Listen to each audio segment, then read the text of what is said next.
اگر آپ کو اپنی ماں یا باپ سے کوئی گلہ ہے یا کوئی شکوہ ہے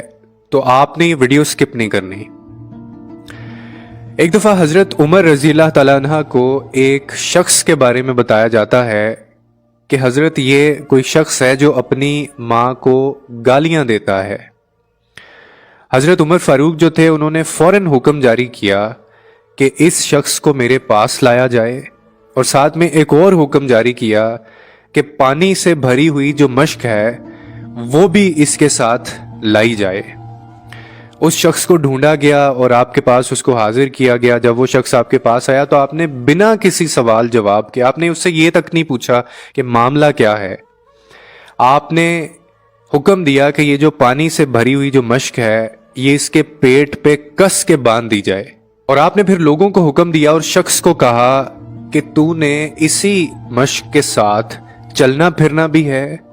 سونا جاگنا بھی ہے اور کھانا پینا بھی ہے۔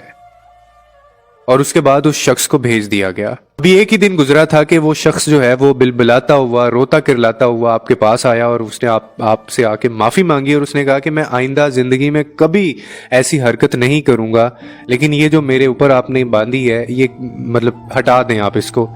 تو آپ نے حکم دیا کہ اس میں سے جو آدھا پانی ہے وہ گرا دیا جائے، لیکن وہ پھر بھی آپ نے اس کے پیٹ سے نہیں ہٹانے کا حکم دیا، اور اس کو کہا کہ تمہیں یہ جو آدھا پانی اس میں بچا ہے اس کے ساتھ ہی تمہیں چلنا پھرنا بھی ہے، سونا جاگنا بھی ہے اور کھانا پینا بھی ہے۔ اور آپ نے کہا کہ واپس چلے جاؤ۔ وہ پھر اسی طرح سے اس نے ایک دن گزارا۔ اگلے دن وہ اپنی ماں کو لے کے واپس آ گیا، یعنی اپنی ماں کو ساتھ سفارشی بنا کے لے کے آ گیا، اور آ کے وہ رونے لگا، کرلانے لگا، اور ساتھ میں اس کی ماں بھی سفارش کرنے لگی کہ آپ اس کو جو آپ نے سزا دینی تھی دے دی، وہ معافی بھی مانگ رہا ہے،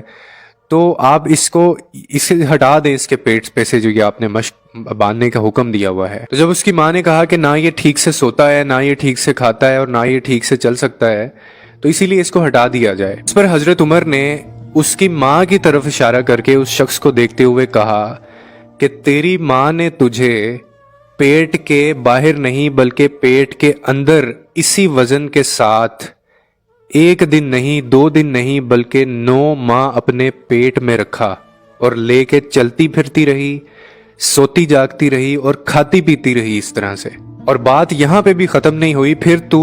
اس کو موت جیسی اذیت دے کے اس کے پیٹ میں سے باہر آیا، پیدا ہوا، اور اس کے بعد 2 سال تک تو اس کا دودھ پیتا رہا۔ جب تو بڑا ہوا تو اس ماں کا شکر ادا کرنے کی بجائے تو اس کو الٹا گالیاں دیتا رہا، یعنی تیرے منہ سے شکر کی بجائے گالیاں نکلتی رہیں۔ پھر وہ آگے سے کہنے لگے کہ اگر آئندہ مجھے تمہاری شکایت ملی تو میں تمہیں نشان عبرت بنا دوں گا، اور یہ کہہ کر آپ نے اس شخص کو جانے کے لیے کہا۔ امید کرتا ہوں اس ویڈیو سے آپ کو کوئی نہ کوئی انڈرسٹینڈنگ ملی ہوگی۔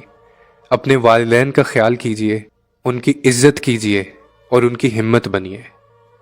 دوسروں کے لیے آسانیاں پیدا کریں، رب آپ کے لیے آسانیاں پیدا کرے گا۔